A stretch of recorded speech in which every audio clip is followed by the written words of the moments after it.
Madame, Monsieur, bonjour. On embarque ce midi pour de nouvelles destinations. L'insémination artificielle des bovins est au cœur des recherches scientifiques dans Eureka. Herman, quant à lui, nous dit qu'il est bien possible d'avoir un brin de verdure dans son bureau. Il se propose donc de partager avec nous quelques astuces. Et pour finir, nous irons poser nos valises sur les hauteurs de Peonco. Bienvenue donc à vous.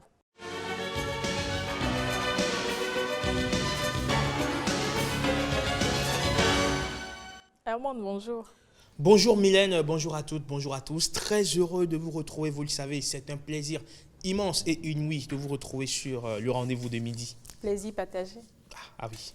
Alors, tu nous dis qu'il est bien possible d'avoir des fleurs dans son bureau, des fleurs naturelles surtout. Alors oui, bien sûr, lorsque nous aménageons notre intérieur, notre maison, nous laissons de la place, en tout cas de plus en plus pour les fleurs. Même dans notre chambre également, nous offrons de la place pour les fleurs parce que les fleurs, on le sait, ont plusieurs propriétés pour pouvoir permettre de dégager plusieurs vertus, qu'elles soient spirituelles ou qu'elles soient sanitaires pour absorber le CO2 et tout. Mais malheureusement, parfois, on oublie cet espace où on passe le clair de notre temps. Et cet espace, c'est bien nos bureaux. En tout cas, pour ceux qui ont un bureau, il est intéressant, il est important d'avoir de la verdure dans son bureau. C'est vrai, on ne va pas étendre tout un écosystème dans notre bureau, c'est pas possible. Mais il y a quand même des fleurs que nous pouvons mettre dans notre bureau pour le rendre d'ailleurs beaucoup plus esthétique, mais pour pouvoir également en tirer des bénéfices sanitaires. Et celle ou qui de mieux pour nous parler des vertus, sinon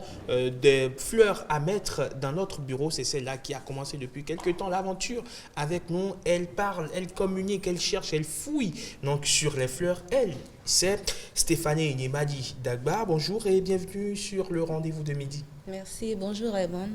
Bonjour. Bonjour à vous. C'est un plaisir de vous avoir sur notre plateau. Un plaisir partagé. Alors les fleurs au bureau, pourquoi? On peut s'en passer déjà, qu'on en a chez nous à la maison ou dans notre chambre.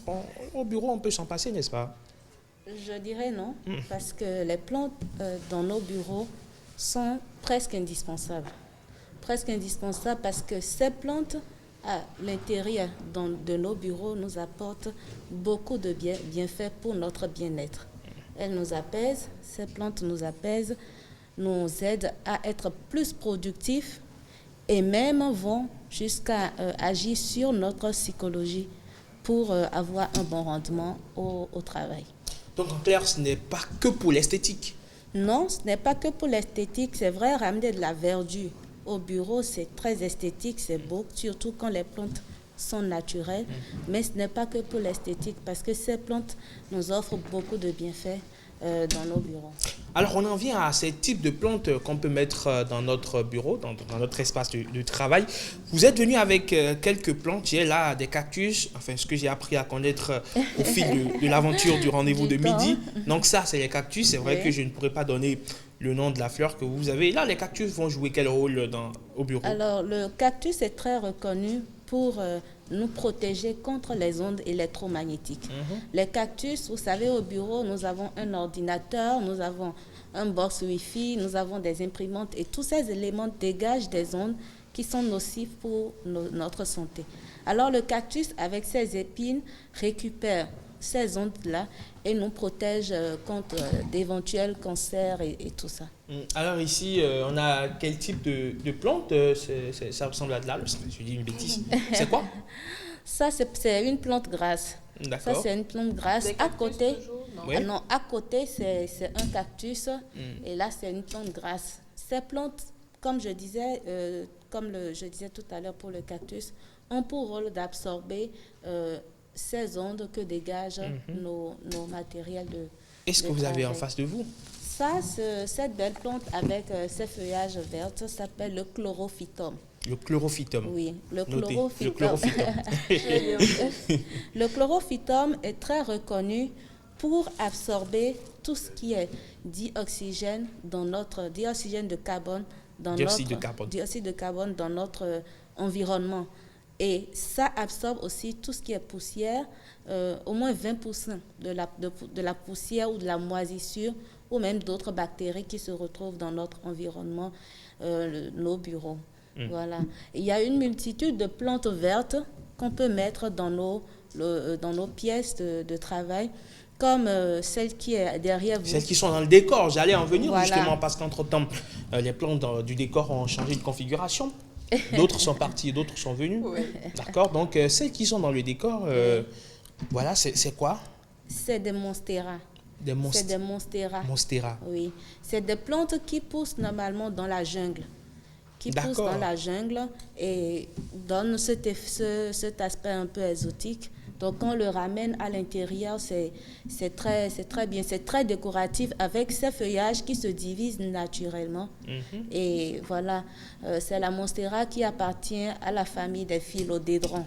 Waouh, donc ça fait beaucoup de thèmes technologiques qu'il va falloir assimiler en peu de temps. Bon, après, vous pouvez prendre le temps de faire des recherches aussi. Et Oui, de bien voir. sûr, bien sûr. Donc, ces plantes-là également apportent de l'humidité, de l'air frais, de l'air pur à respirer dans nos bureaux et absorbent également tout ce qui est gaz nocif pour la Alors, santé. où les poser?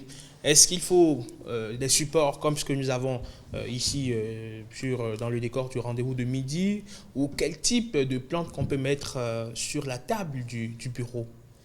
Alors, les types de plantes qu'on peut mettre sur la table du bureau, nous avons par exemple le cactus qui doit être pas loin de notre ordinateur ou pas loin du box Wi-Fi. Mais entre deux mouvements, ça peut me piquer là.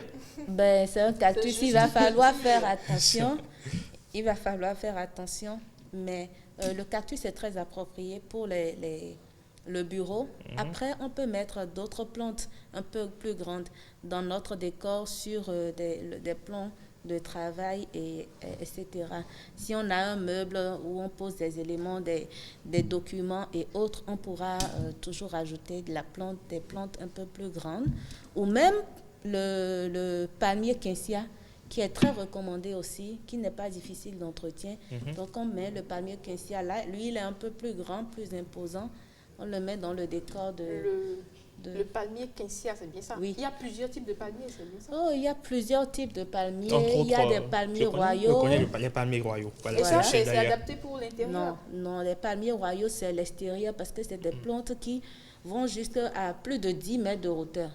Elles sont très grandes, elles sont très belles, très grandes. Mylène, Ça ne peut pas rester si vous à avez des l'intérieur. palmiers royaux chez vous, c'est le moment de les mettre à l'extérieur. En tout cas, si vous en avez, bien sûr. Si vous n'en avez pas et si vous avez un projet de les acheter, c'est Ne les pour achetez votre, pas, c'est pour la terrasse. c'est pour la terrasse, c'est pour votre potager, c'est pour votre jardin. Voilà. Et justement, vous savez, quand on a des fleurs à l'intérieur ou dans notre bureau, on entretient une relation particulière. Mylène en sait quelque chose, Ah certainement. oui, oui, oui. On entretient une relation particulière avec elle et donc on ne laisse personne d'autre les entretenir que nous. Si on doit entretenir les fleurs de la maison, on doit entretenir les fleurs du jardin et venir encore entretenir les fleurs du bureau, ça fait beaucoup, On n'est-ce pas? trouve toujours du temps pour ce qu'on Oui, aime, les ce qui nous plantes, passionne. Et moi. Comme vous le dites, on a cette connexion avec ces plantes-là qui nous apaisent. C'est toujours un plaisir de s'en occuper. Après, si vous n'avez pas la main verte, vous pouvez prendre des plantes très faciles d'entretien qui ne sont pas compliquées, qu'il ne faut pas arroser chaque 2 jours. Les cactus, par exemple, il faut arroser 1 fois par mois. Une fois par mois. Oui, Bon, ça, c'est je le prends. suffisant. Le chlorophytum, disons 1 fois par semaine. En fait, surtout pour les plantes vertes, il faut juste toucher le terreau pour voir si le terreau est sec. S'il est sec, on arrose, sinon on le laisse ainsi. Et voilà. Il faut surtout prendre des plantes qui ne sont pas compliquées à entretenir. Il y a le dracéna qui n'est pas compliqué.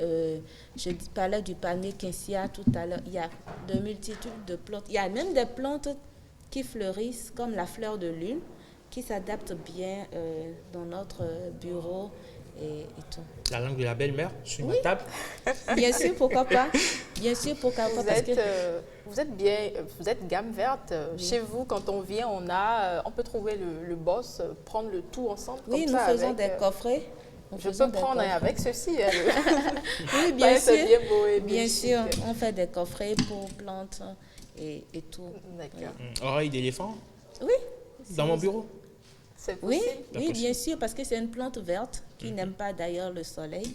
Il faut juste, comme je dis souvent, les plantes doivent avoir un peu de lumière. Donc, il ne faut pas que le bureau soit très sombre ou bien que la pièce soit trop trop sans. Stéphanie, oui. Je me dis que cette fleur serait bien adaptée et bien jolie sur un bureau. Un bureau. Bien sûr, Oui. puis parce qu'elle ne pousse pas vraiment en hauteur.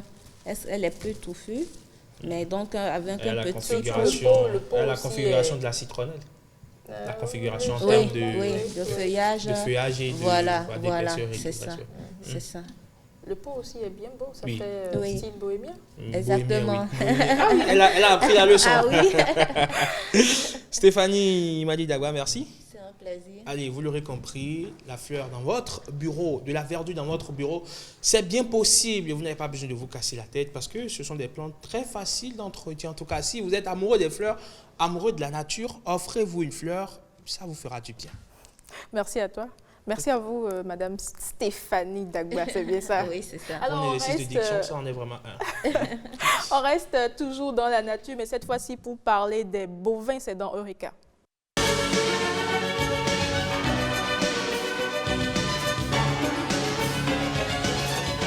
Marcel, bonjour. Mylène, bonjour. Et ce matin, vous allez bien? Ce midi, je vais très bien. C'est vrai que la matinée, je l'ai bien traversée, je l'ai bien passée. On Vu était que ensemble je suis là. ce matin, donc de toute Ouais. façon. Ouais. Herman, de temps en temps, il est galant, il est... Ouais, donc, Oui. il nous a offert le petit déjeuner Juste après après. la parenthèse. Vous êtes heureux alors? Oui, donc ce midi, on parle d'insémination des bovins. Bien sûr. Déjà, une insémination, qu'est-ce que c'est? Insémination artificielle, il faut le Artificielle, préciser. oui. C'est une technique de reproduction assistée qui consiste à déposer du sperme dans l'utérus sans qu'il y ait de rapport sexuel, aussi bien chez l'homme que chez l'animal. Et la différence, je vous le dis tout de suite, chez l'homme, cela intervient surtout quand un problème de fertilité se pose dans un Pour la couple. fécondation in vitro surtout. Bien sûr. Mais ici, nous parlons de l'insémination artificielle chez les bovins, donc dans le monde animal. Et dans ce cas, ce qu'on règle, ce n'est pas l'infertilité.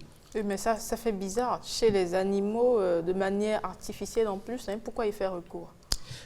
Cette méthode de reproduction, vous savez, répond à plusieurs objectifs. D'abord, l'amélioration de génétique du cheptel.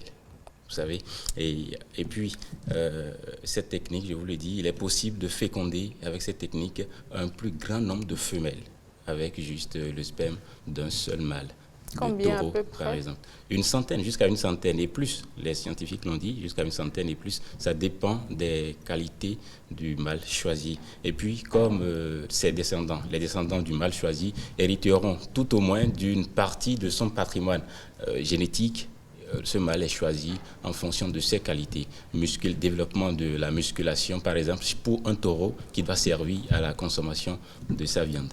Oui, ce qu'il dit est d'autant plus intéressant que lorsque vous faites un tour dans le monde de l'élevage, il est démontré que lorsque vous avez trop de mâles, c'est contre-productif en fait. Donc, vous n'en bénéficiez pas forcément. Parce que le mâle, lui, il n'a que pour féconder. Donc, ce sont les femelles qui sont les plus convoitées. Et donc, un seul mâle peut féconder, je ne sais pas, 2, 3, en tout cas, en théorie, un seul mâle ne peut féconder que 2, 3 femelles. Et donc, lorsque vous faites recours, je parle sous le contrôle de Marcel Bien qui sûr, sans doute a bien sûr. travaillé sur le sujet. sûr. Lorsque vous faites recours à cette fécondation, enfin à cette insémination artificielle, plutôt que le mâle qui, de façon naturelle, ne peut féconder qu'un petit nombre, on ira à des centaines, à 200, 300. Oui, et à un moment donné, ce mâle va devenir certainement contre-productif et on l'abat, on passe à autre chose. Oui, dans une certaine mesure, est-ce que ce n'est pas contre nature?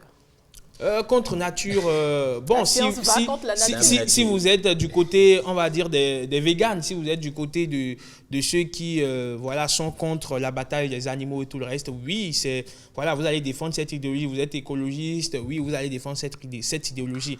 Après, on est dans une logique voilà, de développer un secteur qui voilà, a des potentialités encore inexplorées et inexploitées, en tout cas à la hauteur de ce qu'elle peut donner. Tout à Et fait. donc, d'autres raisons sont aussi mises en avant. Par exemple, la limitation des risques de santé, les maladies sexuellement transmissibles, ça n'existera plus parce que il y aura plus d'accouplement naturel. Vous voyez. Et en 2005, on a dit qu'une étude révélait que l'insémination artificielle était beaucoup moins chère que l'accouplement naturel à la ferme. Vous voyez, préoccupé bien sûr par la productivité de la filière lait et viande. Le Bénin y fait recours depuis quelques années, vous l'avez dit. Je crois que ça doit faire plus de 5 ans maintenant que le Bénin y fait recours. Cela se passe officiellement dans l'Okpara. Vous connaissez l'Okpara? Okpara, sans oui, doute. je crois. Oui, c'est dans le septentrion. Nous y avons fait un tour pour vous. Suivez. Pour obtenir du lait, il faut des vaches. Mais des vaches sans des veaux ne donnent pas du lait. Et si naturellement les vaches se reproduisent de manière artificielle, c'est encore plus rentable. Face à la contrainte majeure que constitue le faible niveau de productivité de nos races locales, l'insémination artificielle apparaît comme un puissant outil d'amélioration génétique. À titre d'exemple, lorsque nous récoltons l'éjaculat d'un seul taureau, cela permet d'inséminer 200 à 300 vaches. Et les veaux qui en seront issus vont avoir une capacité de production laitière de 3 à 4 litres de lait par jour, contre 1 litre de lait par vache par jour actuellement. Inséminer consiste à féconder une vache en déposant la semence d'un taureau dans le corps de l'utérus, à des centimètres après le col utérin. Une opération bien structurée, une démarche scientifique pour des résultats concluants, du laboratoire jusqu'à l'implantation de la semence. On décongèle une paillette, on attend, ça se fait dans de l'eau à 36 degrés ou de 36 degrés pendant 30 secondes, 40 secondes. Et puis, on retire la paillette. On retire la paillette du décongélateur, on nettoie avec du papier buvard. Après quoi, on charge le pistolet. Il y a le pistolet qu'on utilise, on l'appelle aussi seringue, inséminé. On charge la paillette et on coupe. On coupe le bord supérieur. Lorsque vous coupez le bord supérieur, ça veut dire que c'est par là que la semence va ressortir et entrer dans les voies génitales de la femelle. Vous prenez, vous allez, vous videz le rectum de la vache qui contiendrait peut-être des masses fécales. Vous videz pour pouvoir opérer là. Une fois le rectum vidé, la première chose à faire, c'est de pouvoir saisir le col de l'utérus. Le col de l'utérus. Si vous ne réussissez pas à saisir le col de l'utérus, c'est que vous allez rester là. Après tout le temps, vous ne ferez rien. Maintenant, dès que vous saisissez le col de l'utérus, là, vous pourrez chercher l'entrée du col de l'utérus. Vous avez saisi le col, c'est ça. C'est en ce moment que vous introduisez, vous nettoyez les vulves, vous introduisez le pistolet habillé. À l'entrée du col de l'utérus, vous enlevez, vous déchirez la gaine et la chemise sanitaire. Vous déchirez la chemise sanitaire. Et donc, c'est la gaine seule. La goutte étant à côté aussi, vous pressez, commencez par presser. Ça va, l'ensemble ira. Maintenant, une fois que vous êtes au niveau de l'entrée, vous devez poursuivre votre chemin. Le col a une certaine longueur. Après l'entrée, il faut faire une certaine longueur d'abord, 6 cm, ça dépend de l'animal, 10 cm, et vous entrez dans l'utérus. Dès que vous sortez du col, juste à l'entrée dans l'utérus, vous pressez.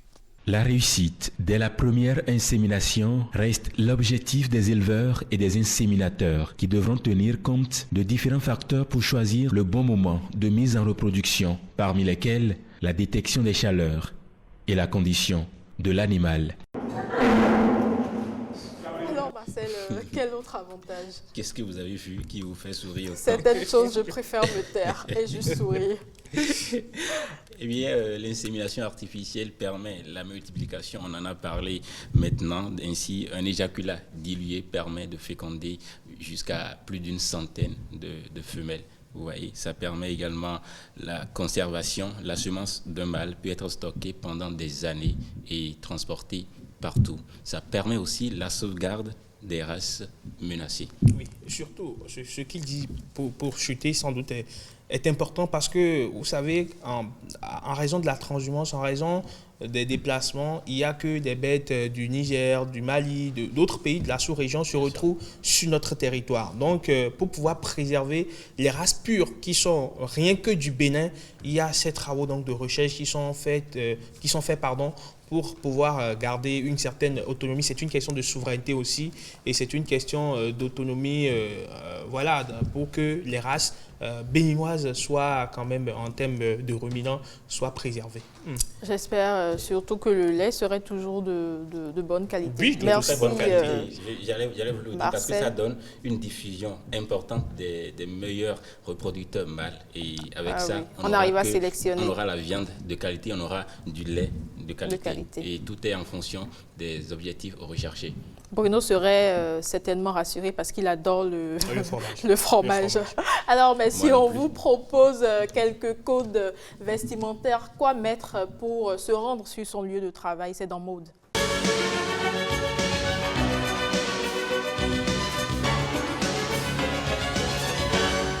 Bruno Soali, bonjour. Bonjour Mylène, bonjour à vous chers invités. Je salue tous les téléspectateurs. Très heureux de vous retrouver comme tous les jeudis et vendredis midi. C'est un pur bonheur.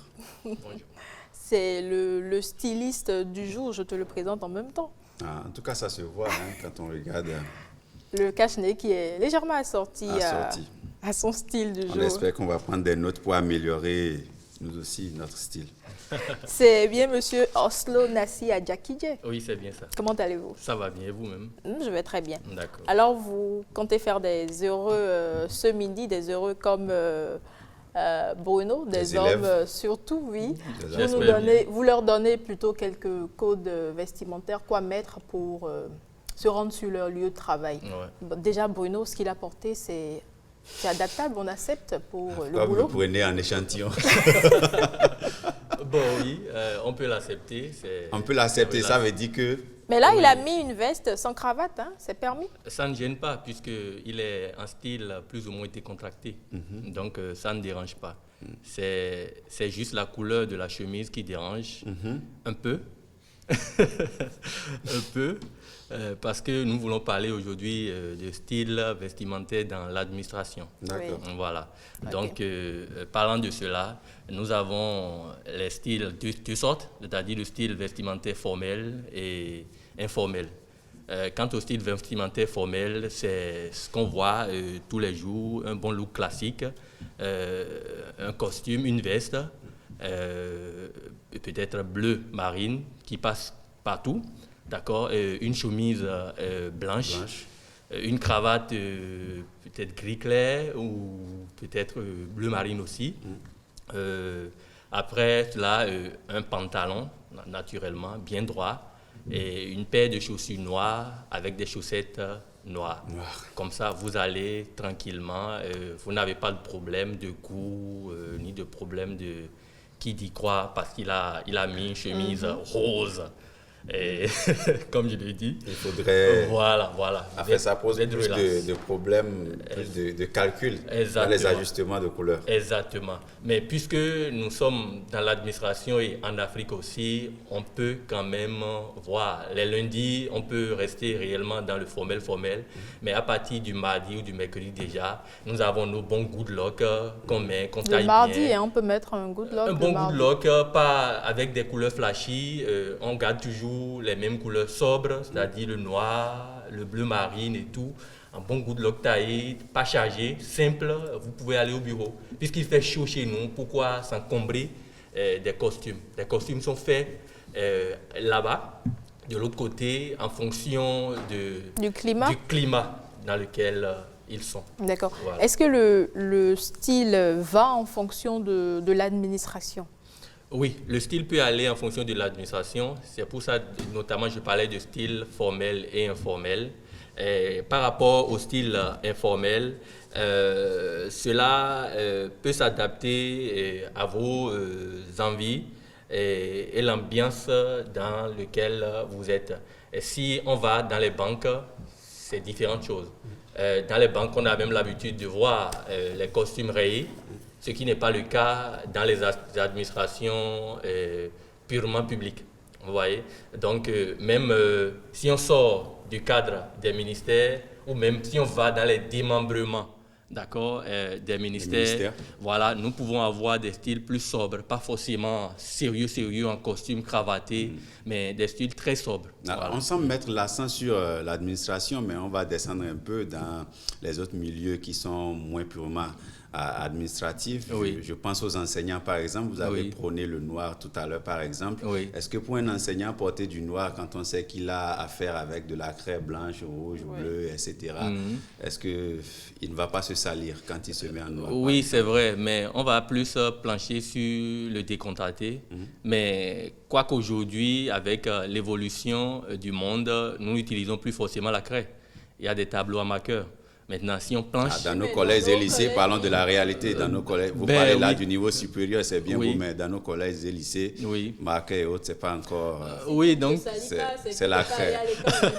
C'est la craie. Hein. Donc, on va simplement leur proposer de bien s'habiller, de trouver une belle chemise blanche, fourrée avec le pantalon bien droit, une chaussure bien cirée, en bas avec une chaussette correcte. Je crois que ça peut aller. Et que dites-vous de... On semble parler beaucoup plus des messieurs, mais que dites-vous des dames qui sont à des postes un peu sensibles, on va dire ça comme un secrétariat par exemple, ou vous êtes hôtesse par exemple, comment s'habiller? Hôtesse ou secrétariat? Les deux.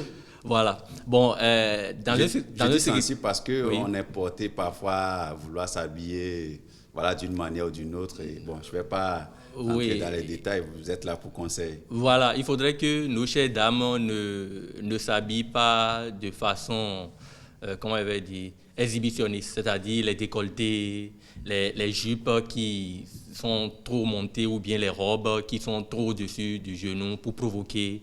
Il faut l'éviter dans l'administration. Il faut essayer d'être bien habillé, mais correct, pour éviter certaines choses. On va en revenir, on va parler spécialement des femmes. Et les hommes, qu'est-ce qu'ils doivent surtout éviter? Est-ce qu'en semaine, puisque vous l'aviez dit, le lundi, il faut un style bien précis, mais le mardi, les autres jours, est-ce qu'ils peuvent venir en jean ou en destroy et puis on met une chemise là-dessus? Non, pas possible en administration. Pas possible de se mettre en jean ou en destroy. Il faut surtout éviter ce que vous venez de dire, jean, destroy, des tenues trop flashy, trop voyants. On peut déjà, à partir du jeudi, permettre qu'on se pare en basin comme on aime si bien, dans nos bombas, dans nos boubous et tout ça, mais que la coupe soit quand même adaptée. Justement, est-ce qu'un basin en semaine ne fait pas surcharger? Ça dépend du basin. Parce qu'il y a différents types de basins. Il ne faut pas que le basin aussi soit trop brillant, soit trop bling-bling. Oui, on aime bien les basins riches. Mais c'est là on reconnaît la valeur d'un bassin. Il faut que ça brille. Mais le basin, il frappe de loin. Hein. Forcément. Je sais, mais il y a plusieurs catégories. D'accord? On peut s'habiller en basin blanc, par exemple, pour un vendredi. On sait que c'est le tradi. D'accord? Ça ne fait pas forcément trop bling-bling, trop flashy. Donc le vendredi, tout est permis, comme on le dit. On aime bien revenir vers nos traditions, vers nos réalités les vendredis. Je crois qu'on ne devrait pas trop faire truc là-dessus. Il faudrait simplement cocher légèrement les gens à ce que, même quel que soit ce qu'ils portent, que ça soit à leur morphologie, que ça ressemble, d'accord. N'attire pas trop le regard, surtout. N'attire pas trop le regard et que ça ressemble à leur personnalité. Est-ce que ça revient donc à dire parfois que pour s'habiller de façon acceptable, j'emploie le mot comme ça, il faut tuer sa personnalité, il faut donc tuer sa personnalité et renier ses goûts en termes de couleur. Parce que peut-être que moi, par exemple, ma couleur préférée, c'est le vert, on n'en sait rien. Tu te mets en costume vert et tu viens au boulot. Je me mets en chemise verte, vous l'avez dit, ça va être trop flashy, ça va être frappant, etc. C'est ce qui n'est pas trop bon. Peut-être que le noir ou le blanc, c'est pas trop ma couleur. Mais pour être... dans les normes, donc je porte une couleur que je n'aime pas. Donc, alors, pour répondre à ça, je dirais que peut-être vous n'aimez pas vous réveiller tôt, mais malheureusement, parce que vous devez venir sur le plateau, vous êtes obligé de vous adapter.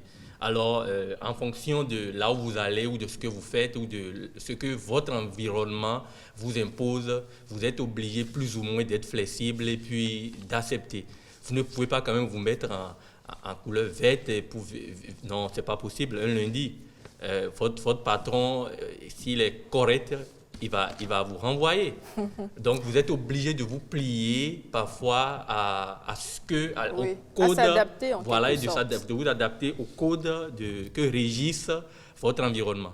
Voilà. Alors, messieurs, on retient donc pour vous qu'il vous faut des tenues vraiment sobres et bien adaptées. Oui, pour l'administration. Merci à vous. Voilà, merci. Alors, Bruno, tu nous emmènes où ce midi? À Peonko, Wassa Peonko, exactement. On y va dans Tourisme et Découverte.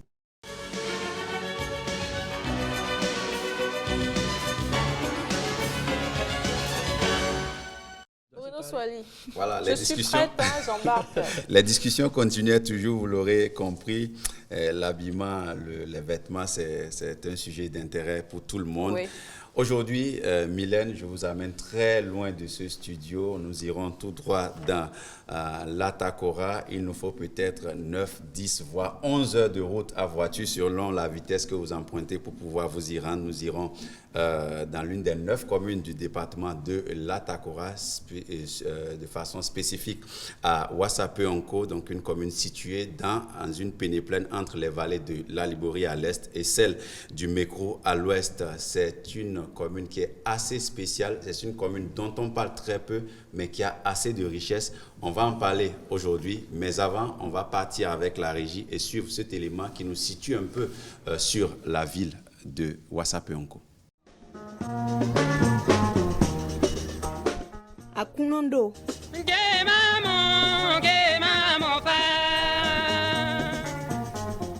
Le nom Peonko tire son origine de Peonkunu, qui signifie en bâtonnou pierre noire. La francisation de ce nom a donné Peonko, qui est aujourd'hui inscrit dans les annales. C'est ainsi qu'on renchérit en disant Peonko, la cité des pierres noires.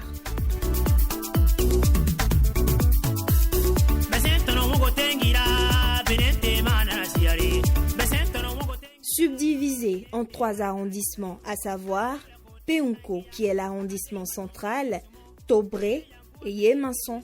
Elle compte au total 35 villages administratifs et quartiers de ville.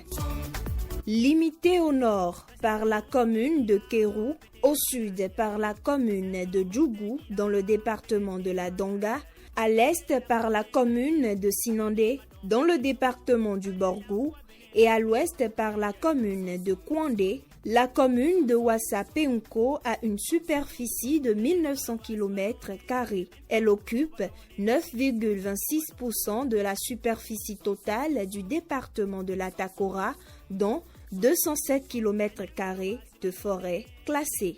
La population de la commune de Wassa Peonko compte, selon le recensement de 2013 de l'Institut national de la statistique et de l'analyse économique INSAE, 78 173 habitants, dont plus de la moitié est jeune. Les peuples autochtones majoritaires sont Batombou.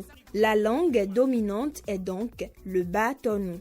On y rencontre plusieurs autres ethnies, dont les plus représentatives sont les Peuls, les Yoruba, les Dindi, les Ditamari, les Pila-Pila et les Fon. La religion dominante à Peonko est l'islam.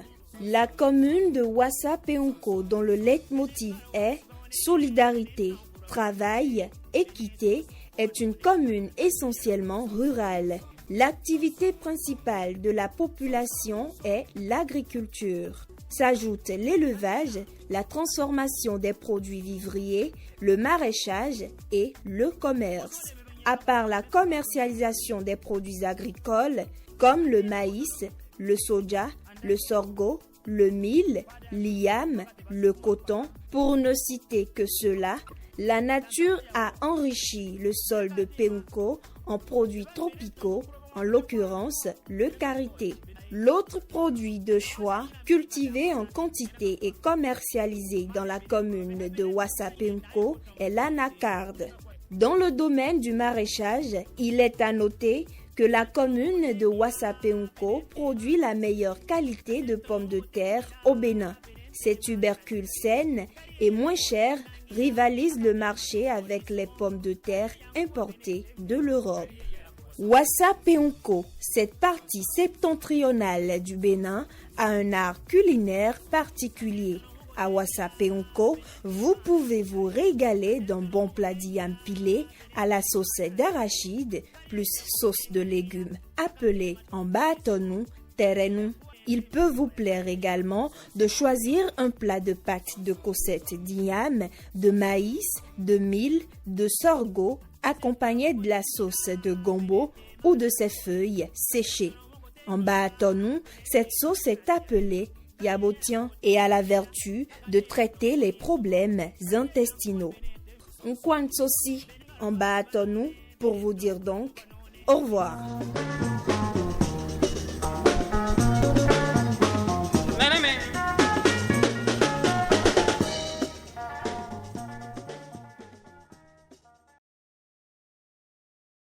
Et c'était la cité des pierres noires. La cité des pierres noires, oui, c'est une autre appellation donc, de la commune de Ouassa à Peonko, puisque le mot Peonko donc, tire même de façon étymologique son nom donc, en langue du terroir, donc, des pierres noires. Donc, et voilà un peu pour revenir. Oui. À l'histoire de Peonko? Oui, pour revenir à l'histoire de Peonko, on va dire Ouassa Peonko, il y a 3 versions officielles qui quand même se ressemblent, on va dire ça comme ça. Donc il y a une première version qui dit qu'il y avait des chasseurs qui ont quitté la zone de Sinandé, de Kwandé pour aller faire de la chasse puisque Peonko était une zone vraiment synergétique et giboyeuse.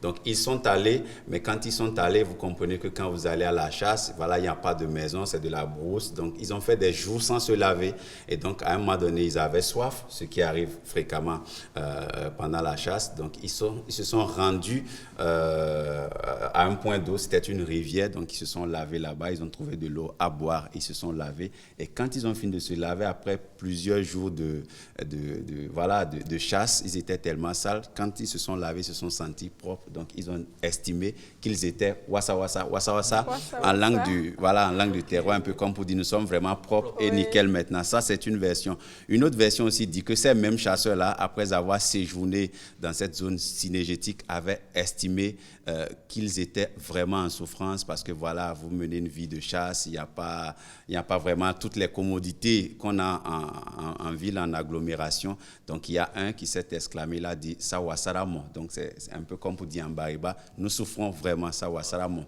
Une autre version, c'est la 3e maintenant, qui dit que ces mêmes chasseurs-là avaient décidé d'aller dans la zone de Peonko pour faire de la chasse, mais il y a un qui, déjà connaissant cette zone-là et sachant toute la souffrance qu'il y a là-bas, dans laquelle on vit, il a estimé que nous irons là-bas souffrir encore. Donc, Sokoda Sawasaramo. Donc, nous irons là-bas souffrir encore. Donc, Wassa, donc, clairement, donc, vient tout au moins du mot.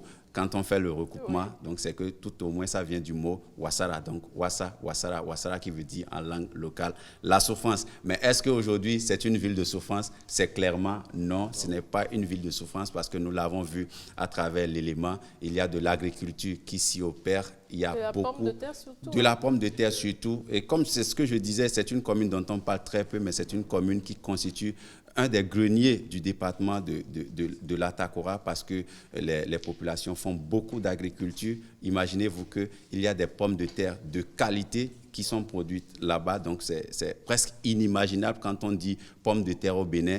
Les gens sont loin les gens sont loin de citer Ouassa Peonko, mais Ouassa Peonko est aujourd'hui la commune qui produit les pommes de terre de grande qualité. Alors, Mylène, juste à ajouter... l'agriculture et autres, qu'est-ce qu'on y retrouve? Il y a la culture à Ouassa Peonko, leur culture est vraiment riche. C'est l'une des villes aujourd'hui qui a gardé de façon intacte telle qu'elle était la culture Baatonou. Donc, quand vous regardez les danses Baatonou au niveau de la commune de Ouassa Peonko, vous vous rendez compte qu'ils n'ont vraiment rien changé. Dans les autres villes, vous sentez qu'il y a eu des ajouts au fil du temps, il y a eu des réajustements, mais quand vous allez à Ouassa, les danses là-bas traditionnelles sont vraiment restées, je dirais, pures, sans ajout, on n'a rien modernisé, ils sont vraiment restés tout droit dans les bottes de leur culture. Mais dire aussi que lorsqu'on parle de Ouassa, il y a des variantes en fait. Donc la commune a 3 arrondissements, mais tous les 3 arrondissements, pour leur appellation, se fait précéder de Ouassa toujours. Donc vous avez Peonko Centre, donc on parle de Ouassa Peonko. Il y a un autre arrondissement de Tobré, donc on parle de Ouassa Tobré. Et un 3e arrondissement de Yemasson. Yemasson, on dit donc Wassa Yemassou. Donc, si vous allez à Wassa, donc il faudra préciser Wassa Tobré, Wassa Yemassou, Wassa Peonko, voilà, qui est le centre-ville. Et aussi, il y a Wassa Beke. Donc, c'est dit que c'est une ville qui a vraiment un nom vraiment partagé par pas mal d'arrondissements. Et dire aussi rapidement qu'en 2014, parce que lorsqu'on parle de la zone des 2KP, c'est que Peonko est vraiment inclus et fait partie, fait partie de la zone des 2KP. Depuis 2014, la commune a formé avec la commune de Kiro, donc Wassa Peonko a formé avec Kiro et Kwandé une coopération publique intercommunale qu'on a appelée donc la communauté des communes Kwandé, Kiro, Peonko, qu'on a appelé donc en abrégé les 2KP. Monsieur Jakidje, c'est une découverte pour vous. Wassa Peonko, c'est nouveau. Oui, et très passionnant. J'ai beaucoup aimé le speech. Et même l'élément témoin. Oui, l'élément témoin aussi. Et ça donne envie de sortir de Cotonou. Ça donne envie de sortir de Cotonou et je promets que... Et quand vous y serez, n'oubliez pas de visiter ces pierres noires-là dont le nom est resté dans l'histoire au point d'être collé aujourd'hui au nom de la ville. N'oubliez pas aussi de visiter les Tata Purano. Il y a également le champ de bataille où il y a aujourd'hui le champ de bataille colonial, bien entendu, où il y a les vestiges aujourd'hui. Vous avez encore les traces, je dirais les effets des balles qui ont été échangées lors des tirs des batailles coloniales. Donc c'est une ville vraiment chargée d'hisaitre à visiter et à revisiter s'il le fallait encore. Une ville que tu me feras visiter, Bono. Pourquoi pas? Surtout que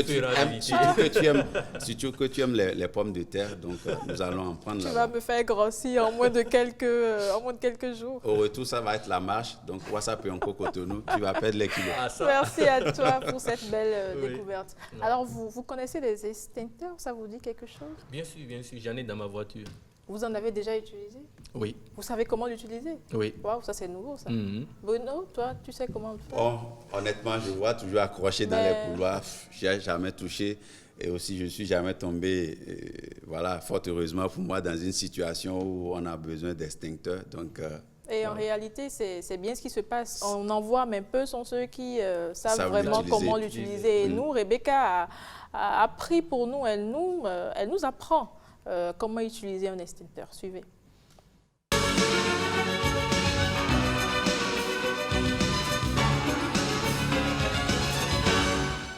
On l'a tous vu déjà une fois dans notre vie, soit en petit format ou en grand format. Il s'agit des extincteurs. Alors, comment l'utiliser face à un incendie? Quelles sont les conditions qu'il faut réunir pour pouvoir l'utiliser? Et surtout, quels sont les types d'extincteurs qu'il faut avoir chez soi pour pouvoir faire face à un incendie? Mesdames, Messieurs, bonjour et bienvenue dans votre rubrique « J'ai testé pour vous ». Aujourd'hui, on est avec les sapeurs-pompiers pour vous dire tout. Alors là, tout sur l'extincteur. Chef Bankole, bonjour. Bonjour, madame la journaliste. Comment vous allez? Très bien. Alors aujourd'hui, on est avec vous pour connaître un peu plus l'extincteur. Déjà, dites-nous, qu'est-ce qu'on peut comprendre quand on parle d'extincteur? Bon, quand on parle d'extincteur, on parle d'un appareil qui contient un produit qu'on appelle l'agent extincteur. On l'utilise pour éteindre un début d'incendie. L'extincteur est utilisé sur un début d'incendie, mais pas sur un incendie. D'accord. Oui. Alors, est-ce qu'il y a différents types d'extincteurs? Oui, il y a différents types d'extincteurs. L'extincteur est identifié par rapport au produit que ça contient. Il y a des extincteurs qui contiennent de l'eau, qu'on appelle extincteur à eau, des extincteurs qui contiennent du CO2, qu'on appelle extincteur au dioxyde de carbone. Il y a des extincteurs qui contiennent de poudre, qu'on appelle extincteur à poudre. Maintenant, par rapport à l'utilisation, il y a aussi une petite nuance là. Il y a des extincteurs à pression osciliaire et des extincteurs à pression permanente. Les extincteurs à pression osciliaire sont des extincteurs avant l'utilisation. Il faut quelque chose qu'on appelle percuter. Il faut percuter l'extincteur avant d'utiliser. Mais à pression permanente, on l'utilise tranquillement sans problème. D'accord. Alors justement, aujourd'hui, on a préparé tout un bois pour faire le feu, pour pouvoir montrer la pratique aux téléspectateurs. Est-ce qu'on peut y aller déjà? Oui, on peut y aller. D'accord. Ok.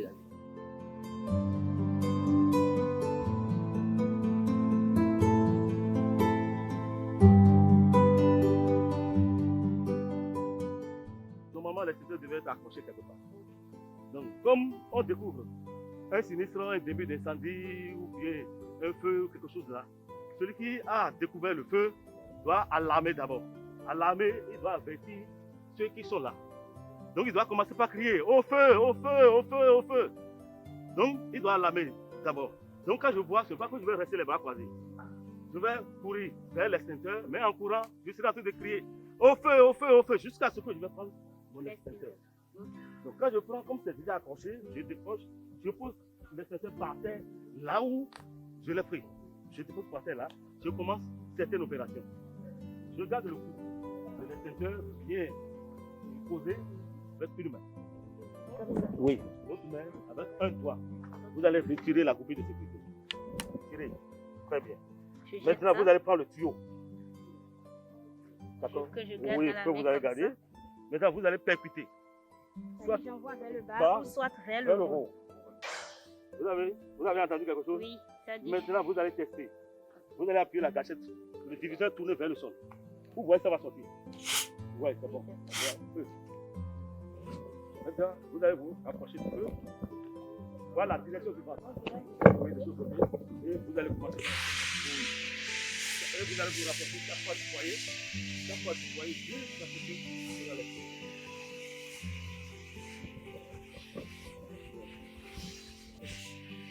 C'est bon, le feu est éteint. Maintenant, pour partir, je ne dois pas faire d'eau au feu. Parce qu'il peut y avoir encore de réinflammation. Donc pour partir, je dois toujours avoir un œil sur le feu et je vais retirer. Vous allez retirer.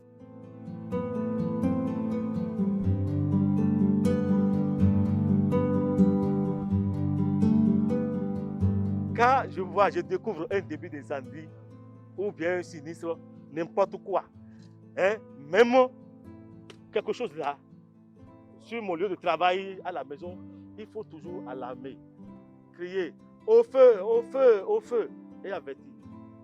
Il y a le 118, il y a le 166, le 21, 30, 30, 11 et le 21, 30, 22, 22. Le feu, à la naissance, pour devenir un incendie, c'est de 3 à 5 minutes. Donc c'est pourquoi il faut bien gérer le début d'incendie, pour ne pas venir à l'essence. Là, on vient de voir le cas d'un incendie avec les bois et autres, mais dans le cas où je suis dans ma chambre, la cuisine, qui prend feu avec le gaz, qu'est-ce que je dois faire? Aujourd'hui, les gens sont mal informés. Vous allez voir les gens qui construisent leur cuisine et dans la cuisine même, ils exposent plusieurs bouteilles de gaz. C'est très grave. C'est très grave. Normalement, dans la cuisine même, il ne doit pas y avoir de bouteilles de gaz. Les bouteilles de gaz devaient rester à l'extérieur. Et avec des tuyauteries, on va alimenter le foyer par cette tuyauterie-là. En cas de qu'est-ce qu'il y a, vous allez derrière fermer les bouteilles de gaz. Et déjà, le feu est éteint, le feu de gaz est éteint. Ce qui va rester seulement, c'est le combustible qui brûle là que vous allez éteindre. Alors, merci, chef Bankole, vous l'aviez entendu. Il faut toujours alarmer. Quand vous avez un début d'incendie, il faut toujours alarmer avant d'aller chercher votre extincteur pour pouvoir éteindre ce début d'incendie. Et juste à la fin, il faut maintenant qu'un spécialiste, c'est-à-dire les sapeurs-pompiers, viennent constater l'effectivité du feu éteint. Donc, mesdames, messieurs, c'était pour vous donner toutes ces astuces-là qu'on a fait cet exercice aujourd'hui. À bientôt.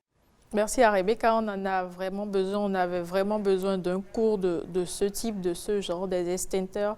On ne sait pas souvent comment l'utiliser, Bono. Oui, je crois que c'était enrichissant cette expérience parce que voilà, il y a des endroits qui peuvent s'incendier, il y a des endroits qui peuvent s'incendier sans que vous n'ayez forcément de l'eau à côté pour pouvoir voilà, porter assistance ou bien éteindre le feu. Encore que l'eau ne fait pas toujours bon ménage avec tout type d'incendie. Il y a des incendies où, quand vous amenez de l'eau, ça ne règle pas le problème, ça ne fait qu'empirer la situation.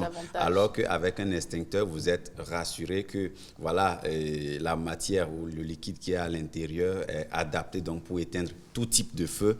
Et donc, c'est important de savoir utiliser l'extincteur. Je crois même que l'extincteur ne devrait pas être un objet juste pour être dans les couloirs des administrations pour les voitures, mais on en a besoin chez soi. Oui. Je sais, parfois même l'extincteur est là quand il y a incendie, mais on couvre, on va chercher l'eau. Oui, déjà, je suis sûre qu'il y en a qui ne savent pas vraiment que c'est là pour éteindre un feu. Donc, puisqu'on ne sait pas à quoi ça sert. Donc, on court chercher l'eau alors que l'eau est beaucoup loin. Il faut faire beaucoup de tours. Il faut ramener chaque fois un seau d'eau, venir verser, repartir, alors qu'il faut continuellement être en bataille contre le feu pour pouvoir arriver à l'éteindre. Donc, avec l'instrument qu'il faut, c'est l'extincteur. Donc, merci à Rebecca pour cette belle découverte et ce test-là qui était important. L'extincteur dans votre véhicule, c'était lourd, c'était comment? Non, pas lourd. C'était pas du tout lourd. Non, pas lourd. Et vous, en coulisses, vous nous avez soufflé que vous l'avez essayé plutôt par curiosité. Par curiosité, voilà, mais c'est toujours là, c'est tout le temps là. Si tu vas faire visite technique, on te demande, tu sors, mais bon, ça ne sert généralement à rien. Donc, par curiosité, j'ai déclenché, j'ai enlevé le déclencheur et puis... Bruno, des incendeurs dans un véhicule, c'est bien... C'est tout aussi bien. Oui, c'est tout aussi bien parce que, voilà, l'une des choses qui arrive, même si ce n'est pas courant à un véhicule, à des moments donnés, il arrive que le véhicule prenne feu dans des situations données. Et parfois, vous êtes en pleine brousse, si vous êtes en plein voyage, vous êtes en pleine brousse, il n'y a pas un coup d'eau à côté, il n'y a même pas de population à côté. Si vous êtes voilà, à un endroit, il n'y a pas de village à côté, c'est compliqué d'avoir de l'eau en ce moment-là, encore que l'eau ne pourrait ne pas faire l'affaire à cet endroit, à ce niveau-là. Donc, l'extincteur, c'est important. Et c'est bien même que les services compétents contrôlent lors des visites techniques. Est-ce que votre extincteur est dedans? Et plus loin, ils devraient aussi contrôler, je crois que ça se fait. S'il est en marche, s'il est fonctionnel et s'il est encore en date d'usage. Voilà. Parce qu'il ne faut pas, puisqu'il faut forcément, il faut qu'on essaye plutôt de l'avoir chez nous à la maison. Il faut tout au moins avoir un contrôle pour être sûr que chaque Béninois a un extincteur chez lui à la maison. Ce serait bien aussi. Oui, ce ne serait pas de refus. Ce serait bien, mais voilà. Ce ne serait pas facile. On est ce ne serait pas facile, avec mais ce serait bien parce qu'il y en a qui vivent, je dirais, dans des locaux à risque. Quand vous vivez dans une case qui est coiffée par une paille, par exemple, donc avec une petite flamme, c'est que la paille prend feu et très vite. Et c'est pas souvent c'est pas souvent simple de venir à bout de ces flammes. Et à côté de ces cases, on voit généralement des vendeurs d'essence. Voilà. Oui, le plus souvent. Alors, Monsieur Adjakilia, merci d'être resté en notre compagnie. C'est moi. On remercie toute l'équipe du rendez-vous de Mindi, Bruno Swali, Rebecca Kendian, Ariane Da Silva, Herman Abengan et toute l'équipe technique. Merci à vous d'être resté en notre compagnie. On se retrouve la semaine prochaine. C'est le week-end. N'oubliez pas les gestes barrières, la distanciation sociale. Éternuez dans votre coude dès que l'envie vous prend et surtout prenez soin de vous. Bon week-end à vous. Ciao, ciao.